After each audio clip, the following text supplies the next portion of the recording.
Hi everyone, welcome to the Mat Design Scripts tutorial. In this series of videos, we're going to show you how to install and use the Mat Design Scripts within Photoshop in conjunction with Bridge to make your designs a lot easier and faster. The first video here, we're going to show you how to install the scripts. That's the major hurdle to get it running. You should watch this video in conjunction with the Word document that was given to you. This will make it a lot easier. So you should have the Word document for the Mat scripts, and you should also have the zip file containing the actual scripts that were given to you. The first thing to do is to unzip the zip file into a particular folder on your computer. So as you can see here, I unzipped the files into a folder called Design Scripts. You can put it into any location you want, but just keep in mind that you cannot move it from there after the installation is done, because the actions will always look at that particular folder for the scripts.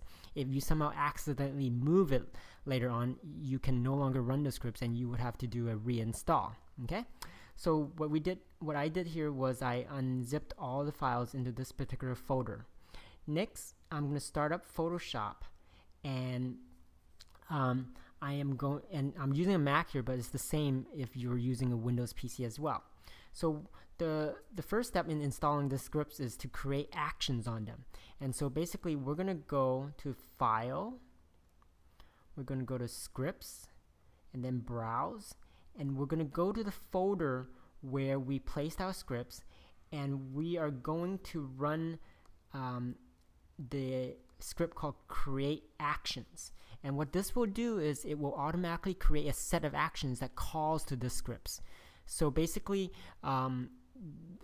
the core of the scripts are based on JavaScripts, but we're going to create actions so that you can actually easily use them within Photoshop Actions. So we're going to highlight Create Actions, and we're going to hit Load. So the first thing it's going to do is it's going to ask you where are the location of your scripts that you unzipped. So here we just point to the design scripts.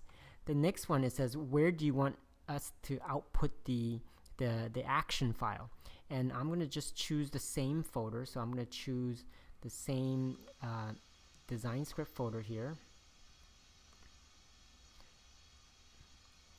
Okay, and then lastly it asks, well, what should I call these actions? So I just typed as Mat Actions, and you can call it whatever you want. Once you're done, just hit Create Actions, and very shortly it'll say 25 scripts written to action file. Now you may have different number, you may have a low number because we provide different scripts for different types of designers, so you may have a number that's different than 25 scripts. But at the end, when you go back to the folder where your scripts are, you should see an action file created based on the scripts that you have. And so you just go back to Photoshop, and you go to your action palette, and you hit Load Actions, and you navigate back to the folder where you have your script files. Right here, Design Scripts. Okay, and you just select the action file that you just created, and you hit Load, and instantly it will then load it into your Photoshop action palette. So as you can see here, it loaded Mat Actions, and if you expand that, you see all the actions that were created based on all the scripts that you unzipped originally. So this really concludes the installation portion of these scripts. Once you've gotten to this point, you're ready to use the scripts. So in the next series of videos, I'll show you one by one how to use each of these individual scripts.